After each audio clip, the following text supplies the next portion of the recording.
नमस्कार दोस्तों, MD study point में आप सभी का स्वागत है। आज की इस वीडियो में हम 12th क्लास के हिस्ट्री का सेकंड चैप्टर राजा, किसान और नगर पढ़ेंगे। हमारा पहला टॉपिक है जेम्स प्रिंसेप। देखो, James Prinsep east India company का एक अधिकारी था।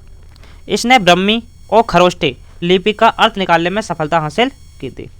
हमारा अगला टॉपिक है देवों प्रिय और प्रियदर्शी। देवों प्रिय का अर्थ होता है देवता को प्रिय, प्रियदर्शी का अर्थ होता है मनोहर मुख वाला।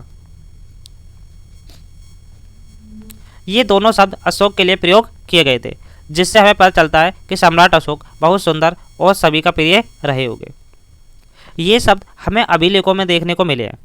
जब जेम्स प्रिंसेप ने खरोष्टी और ब्रह्मी लिपि का अध्ययन करा था तो उसमें प्रियदर्शी, देवों प्रिय और अशोक शब्द कई बार प्रयोग किए गए थे। हमारा अगला टॉपिक है महाजनपद। प्राचीन भारत में बड़े बड़े राज्यों को महाजनपद कहा जाता था। उस समय 16 महाजनपद हुआ करते थे। प्रत्येक महाजनपद की अपनी राजधानी होती थी। राजधानी कैसे होती थी? किलेबंद हुआ करते थे। उनके रखरखाव में बड़े पैमाने पर सेना लगती थी। आर्थिक संसाधनों की आवश्यकता पड़ती थी, मतलब पैसा बहुत ज़्यादा खर्च होता था। और पैसा कहाँ से आता था भाई? उस समय धन एकत्रित करने के लिए पड़ोसी राज्यों पर आक्रमण कर उन्हें लूटा जाता था। ज़्यादातर महाजनपदों पर राजा शासन करते थे। जो महाजनपद गढ़ और संघ के रूप में प्रसिद्ध थे, वहाँ कई लोग समूह में मिलकर शासन चलाते थे। मगध सबसे शक्तिशाली महाजनपद हुआ करता था उस समय का। हमारे पास अगला टॉपिक है प्रमुख महाजनपद। बज्जी, मगध, कुरु, कौशल, पंचाल, गंधार और आवंती, ये क्या थे? प्रमुख महाजनपद थे। हमारा अगला टॉपिक है मगध के शक्तिशाली बनने के क्या कारण थे। देखो, मगध आधुनिक बिहार को कहते हैं। 6वीं से लेकर 4वीं शताब्दी तक मगध सबसे शक्तिशाली महाजनपद बनकर उभरा था। क्यों उभरा था, इसके कारण क्या थे, उसको हम पढ़ेंगे। देखो, पहला कारण था उपजाऊ भूमि। मगध की जो भूमि थी बहुत ज़्यादा कैसे थी? उपजाऊ थी। यहाँ कृषि उत्पादन अधिक होता था, जिस कारण ये शक्तिशाली भी था। दूसरा पॉइंट है लोहे की खदानें। मगध में बड़े पैमाने पर लोहे की खदानें पाई जाती थी, जिस कारण हथियार बनाना आसान था। यहाँ के हर सैनिक पर अच्छी क्वालिटी के हथियार होते थे, जिस कारण मगध एक ताकतवर महाजनपद था। अगला पॉइंट हमारा जंगली हाथी। मगध के जंगलों में हाथी पाए जाते थे, जिनका प्रयोग ये लोग युद्ध में करते थे, जिस कारण भी ये ताकतवर थे। अगला पॉइंट है राजधानियाँ।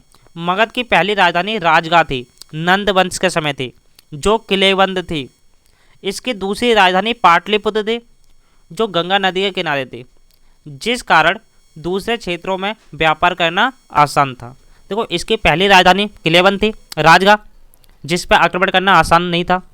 दूसरी राजधानी गंगा नदी के किनारे थी, पाटलिपुत्र, जो व्यापार करने में सुगम थी। हमारा अगला पॉइंट है शासक। कुछ विद्वानों का मानना है कि मगध के कुछ शासक जैसे महापद्मानंद, बिंबिसार और अजातशत्रु महत्वाकांक्षी थे, जिन्होंने बड़े पैमाने पर मगध का विस्तार किया था। इन सभी कारणों की वजह से मगध एक ताकतवर महाजनपद बनकर उभरा था। हमारा अगला टॉपिक है मौर्य साम्राज्य। मौर्य साम्राज्य की स्थापना 321 ईसा पूर्व में हुई थी लगभग। चंद्रगुप्त मौर्य ने की थी। किसने की थी?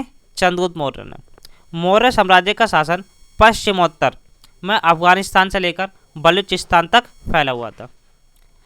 चंद्रगुप्त मौर्य का पौत्र सम्राट अशोक, जिन्हें प्रारंभिक भारत का सर्वाधिक प्रसिद्ध शासक माना जाता है, इन्होंने कलिंग, आधुनिक उड़ीसा को मगध में शामिल कर लिया था।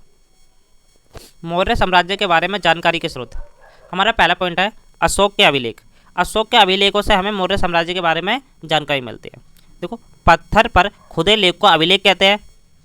अशोक एक महान सम्राट था। उसने अपने जीवन काल में कई सारे अभिलेख लगवाए थे, जिनसे हमें मौर्य साम्राज्य के बारे में जानकारी मिलती है, जैसे अशोक के धम्म। अगला पॉइंट है चाणक्य का अर्थशास्त्र। देखो, चाणक्य चंद्रगुप्त मौर्य के गुरु थे और मंत्री भी थे, जिन्होंने एक पुस्तक लिखी थी अर्थशास्त्र, जिसमें हमें मौर्य साम्राज्य के आर्थिक और राजनीतिक स्थिति के बारे में पता चलता है। हमारा अगला पॉइंट है मैगस्थनीज की इंडिका। देखो, मैगस्थनीज मौर्य साम्राज्य का राज दरबारी था। कौन था? राज दरबारी, जिसने एक पुस्तक लिखी थी जिसका नाम था इंडिका। जिससे हमें मौर्य साम्राज्य के सैनिक व्यवस्था का पता चलता है। तो जैन और बौद्ध धर्म के ग्रंथ, जैन और बौद्ध धर्म से भी हमें मौर्य साम्राज्य के बारे में पता चलता है, क्योंकि बौद्ध धर्म जो था वो अशोक के समय का ही था। अशोक ने बौद्ध धर्म को अपनाया था। अशोक के धर्म, देखो अशोक के धर्म कौन कौन से थे। पहला, बड़ों को आदर करना, सन्यासी ब्राह्मण के प्रति उदार व्यवहार रखना, सेवकों और दासों के प्रति अच्छा व्यवहार करना, दूसरों के धर्म परंपराओं का आदर करना। ये अशोक के धर्म थे। ये सभी अशोक के अभिलेखों में से हमें प्राप्त होते हैं। मौर्य प्रशासन, मौर्य साम्राज्य के प्रमुख 5 राजनीतिक केंद्र। देखो मौर्य साम्राज्य के 5 प्रमुख केंद्र हमारे सामने हैं। प्रथम, पाटलिपुत्र, पहला राजनीतिक केंद्र पाटलिपुत्र था, जो मौर्य साम्राज्य की राजधानी में था। 4 प्रांतीय केंद्र थे, उनमें तक्षशिला, तोशिला, उज्जैन और स्वर्णगिरी। इन सब का पता अशोक के अभिलेखों से चलता है। देखो अशोक के अभिलेखों से पता चलता है कि मौर्य साम्राज्य पश्चिमोत्तर में अफगानिस्तान से बलूचिस्तान तक फैला हुआ था। आंध्र प्रदेश, उड़ीसा, उत्तराखंड तक फैला हुआ था। तक्षशिला, उज्जैन लंबी दूरी वाले महत्वपूर्ण व्यापारिक मार्गों पर स्थित थे। स्वर्णगिरी वर्तमान कर्नाटक में स्थित था। यहाँ सोने के पहाड़ पाए जाते थे। सोना इसी जगह से निकाला जाता था। मौर्य काल में प्रशासन को चलाने के लिए स्थल मार्ग और जलमार्ग दोनों का ही प्रयोग किया जाता था। हमारा अगला टॉपिक है मौर्य साम्राज्य का सैनिक संचालन।